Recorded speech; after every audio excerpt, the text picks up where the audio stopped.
विभिन्न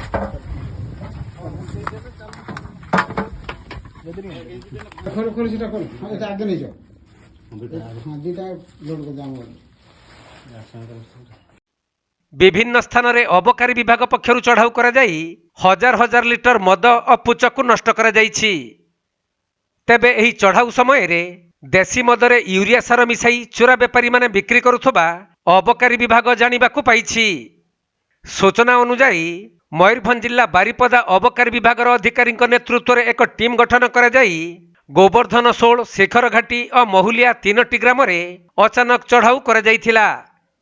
परे भाटी रे रंधा जाउथबा मद समेत घर भितरे थिबा हजार हजार लिटर देसी मद को नष्ट करिबा सहित पोचगुड़ी को ढाली नष्ट करिसंती।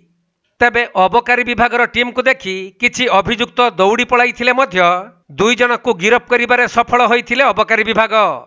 सेपटे एही चढ़ाऊ समय रे यूरिया सार मिसाई महुली मद तैयारी हेउथबा अबकारी विभाग जानिबाकु पाइछि।